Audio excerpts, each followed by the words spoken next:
Okay, chapter relation in function में PC1 मतलब pre content जो हमें पढ़ना है, उससे पहले हमें किन फैक्ट्स के बारे में पता होना चाहिए।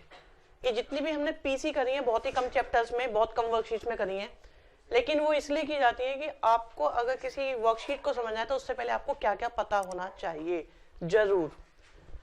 तो सबसे पहले हम 11th क्लास में चैप्टर सेकंड में पहुंचते हैं, जहां पर हमारे पास रिलेशन करके था, एक रिलेशन फंक्शन चैप्टर वहां पर भी था। तो हमारे पास सपोज एक सेट दिया हुआ है ए, एक सेट दिया हुआ है बी। सबसे पहले हमें फाइंड करना है ए क्रॉस बी, जिसे हम कहते थे कार्टेशियन प्रोडक्ट। इसे फाइंड करने का तरीका होता था फर्स्ट के साथ फर्स्ट, फर्स्ट के साथ सेकंड, फर्स्ट के साथ थर्ड, देन सेकंड के साथ फर्स्ट, सेकंड के साथ सेकंड और सेकंड के साथ थर्ड। हमारे पास में ए क्रॉस बी आ गया, ठीक है। ये हमारे पास जो आए इनको कहते हैं हम ऑर्डर्ड पेयर्स। और इन सभी में जो फर्स्ट एलिमेंट है वो फर्स्ट सेट को बिलोंग करेगा, जो सेकंड एलिमेंट है वो सेकंड सेट को बिलोंग करेगा। सेकंड एलिमेंट आएगा सेकंड सेट से, फर्स्ट एलिमेंट आता है फर्स्ट सेट से। अब एन ए क्रॉस बी का मतलब होता है ए क्रॉस बी में कितने एलिमेंट्स हैं। इसके लिए आपको याद रखना चाहिए इक्वल टू होता है n A into n B.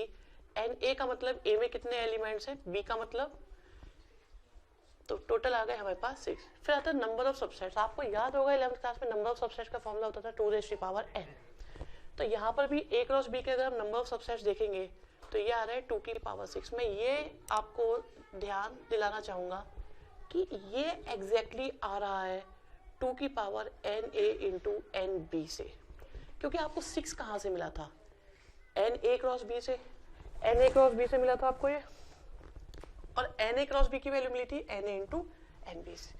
तो नंबर ऑफ सबसेट्स जो होंगे वो आपके 2 n A into n B से आएंगे।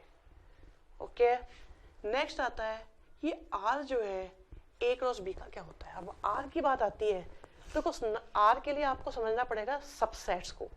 अगर मैं इसके सबसेट्स बनाने शुरू करूं तो हो सकता है कि मैं इसमें से एक भी एलिमेंट ना लूं। सबसे पहला सबसेट हमेशा होता था आपके पास 5 तो सभी का सबसेट होता था। तो एक भी एलिमेंट, एक भी पेयर मैंने नहीं लिया तो मेरे को 5 मिलेगा। अगर मैं एक पेयर लूं तो कितने सबसेट बनेंगे, 1 3 से भी बन सकता है, 1 4 भी हो सकता है, 1 5 भी हो सकता है, 2 3 भी हो सकता है, 2 4 भी हो सकता है, 2 5 भी हो सकता है। तो एक एक वाले कितने सबसेट बनेंगे, 6। दो वाले कितने बनेंगे, मैं इन दोनों को ले लूं एक सबसेट बन जाएगा, मैं फर्स्ट इसको ले लूं एक और सबसेट बन जाएगा, मैं इसको ले लूं एक और सबसेट बन जाएगा, मैं इसको ले लूं सबसेट बन जाएगा। एक्चुअली में जो सबसेट्स होते हैं उन्हें ही हम रिलेशंस कहते हैं।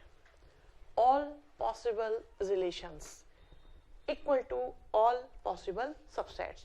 तो सबसे छोटा रिलेशन क्या बनेगा, 5, और सबसे बड़ा रिलेशन क्या बनेगा, खुद ये ए क्रॉस बी।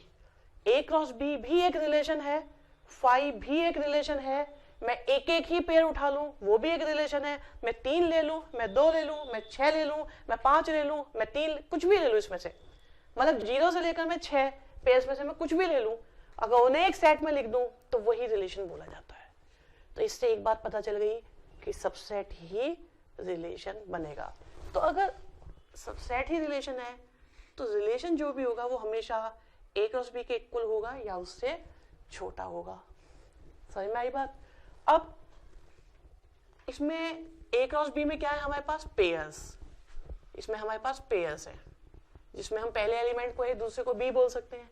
तो जो पहला एलिमेंट है वो ए को क्या करता है, बिलोंग करता है। दूसरा एलिमेंट बी को क्या करता है, बिलोंग करता है। और डोमेन जो भी होगा, ये जो पहले वाले होते हैं नहीं हम डोमेन कहते हैं। अब पहले वाले कहाँ से आएंगे, पहले वाले तो ए से आएंगे, तो इसका मतलब डोमेन भी हमारा क्या होगा, या तो ए होगा या उससे कम। और रेंज जो होती है, जो सेकंड एलिमेंट है वो हमारी रेंज है।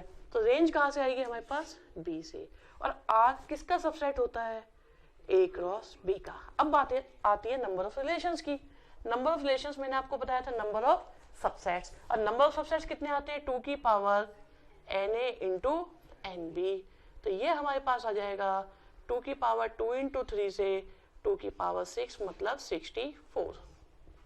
एक नंबर में बहुत उम्मीद है मुझे इस लाइन से, नंबर ऑफ रिलेशंस पूछे जाएं। इस चैप्टर में से एक नंबर का क्वेश्चन बनता है, तो नंबर ऑफ रिलेशंस पूछे जा सकते हैं। लेकिन अभी इसमें ध्यान देने वाली बात है कि number of relations from A to B. अगला जो इसमें पार्ट दिया हुआ है आपकी वर्कशीट में, उसमें कहा गया है number of relations for on set ए। ये कुछ लैंग्वेज बदल गई, अभी फ्रॉम चल रहा था, अब आ गया ऑन सेट ए। इंग्लिश में थोड़ा सा चेंज तो है। इसका मतलब है जब वो एक ही सेट दें, दैट मीन्स वो ए क्रॉस ए की बात कर रहे हैं। अगर वो एक ही सेट देते हैं तो समझ जाओ दूसरा सेट भी वही है। इससे अगले वाले पार्ट में उन्होंने क्या बोला, number of relations on set B. तो सेट बी बोला तो इसका मतलब बात चल रही है बी क्रॉस बी की। तो यहाँ पर नंबर ऑफ रिलेशंस कितने होंगे, n A into n A. तो बन गया 2 इंटू 2 से 2 मतलब 16। और बी वाले केस में आ जाएगा 2 एन बी 2 3 और 2 9 से बन जाएंगे 512। नंबर ऑफ रिलेशंस क्लियर, क्या होता है रिलेशन क्लियर, ओके। यहाँ तक कोई प्रॉब्लम तो नहीं है, ठीक है। इसके बाद आता है क्वेश्चन नंबर 2। क्वेश्चन नंबर 2 में हमारे पास एक सेट है ए जो है 2 3 8 15 16 18 20 और 30, और इसमें एक रिलेशन डिफाइन करा गया है जिसमें कहा है इन्होंने A B such that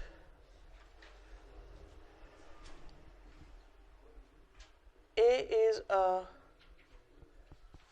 factor of B, ठीक है। तो अब मुझे फर्स्ट पार्ट में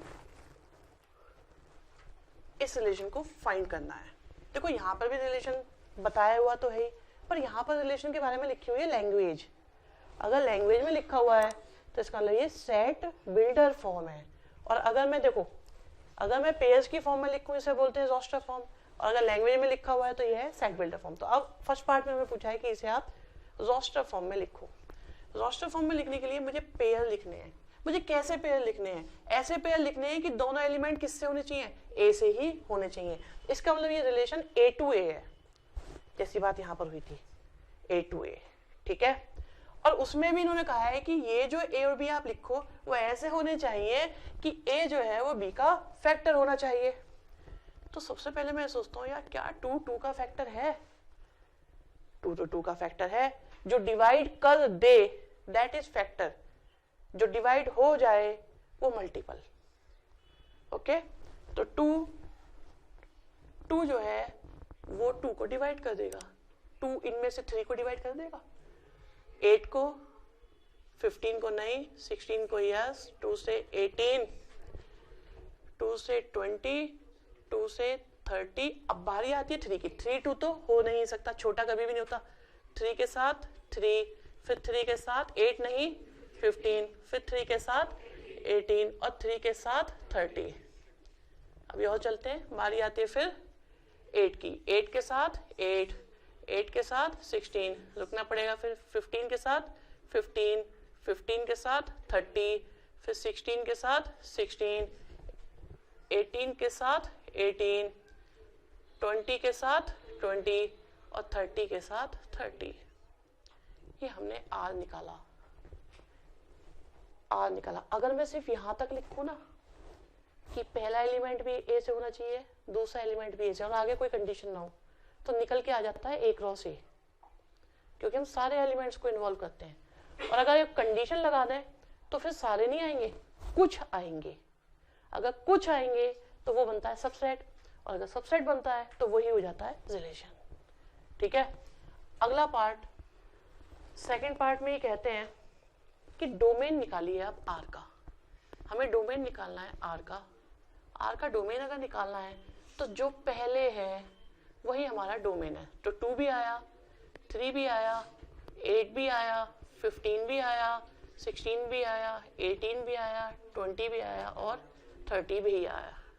थर्ड पार्ट में कहते हैं रेंज निकालो रिलेशन की।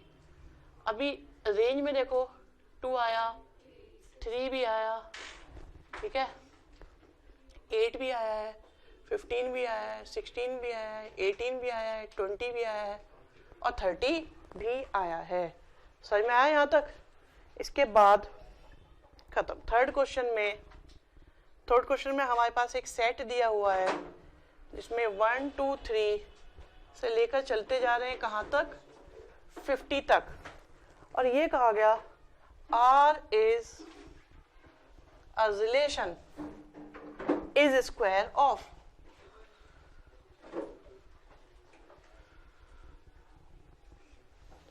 ठीक है, is square of on A। तो देखो अगर एक ही सेट दिया हो तो हम समझ जाते हैं कि A क्रॉस A की बात चल रही है, A क्रॉस A की बात चल रही है तो इसका मतलब मेरे दोनों एलिमेंट्स A से ही आएंगे। लेकिन यहाँ पे कुछ थोड़ा सा डिफरेंट है। तो अगर कभी ऐसे इन्वर्टेड कॉमास की फॉर्म में आया है तो आप समझ जाओ कि उन्होंने A और B हिडन फॉर्म में रखे हैं। आपको यह करना है, कहते हैं R is a relation such that in which A is square of B। आप ऑर्डर्ड पेयर की बात कर रहे हैं, आप बात ए बी की ही कर रहे हैं, पर ना तो उन्होंने ए लिखा ना उन्होंने बी लिखा। इसका मतलब है first one is square of second या ए इज स्क्वायर ऑफ बी। अब हमें वो पेयर्स लेने हैं जिनमें ए स्क्वायर होगा बी का। तो अब मैं आर में वो पेयर्स लिखूंगा जिनमें ए इज स्क्वायर ऑफ बी। तो अगर मैं 1 लेता हूं तो 1 आ जाएगा, अगर मैं 2 लेता हूं तो 4 ही लेना पड़ेगा क्योंकि 4 is square of 2। Is this true और फॉल्स? रिवर्स में मत लिख देना। फिर बारी आती है मेरे पास, अगर मैं 3 लेता हूं तो 9, अगर मैं 4 लेता हूं तो 16, अगर मैं 5 लेता हूं तो 25, अगर मैं 6 लेता हूं तो 36, अगर मैं 7 लेता हूं तो 14। मुझे यहाँ रुकना पड़ेगा क्योंकि अगर मैं 8 लूंगा तो 64 आ जाएगा जो मेरे पास अवेलेबल है नहीं। अब इसमें इन्होंने कहा कि रिलेशन लिखो, ठीक है। फर्स्ट पार्ट में हमने क्या लिखा है इसका रिलेशन। सेकंड पार्ट में कहते हैं इसका डोमेन लिखिए, डोमेन ऑफ आर। आर के डोमेन में अगर आप देखते हैं तो 1 4 9 16 25 36 और 49। और अगर रेंज की बात करें तो रेंज हमारे पास आ रही है 1 2 3 4 5 6 और 7। ठीक है, समझ में आ गया?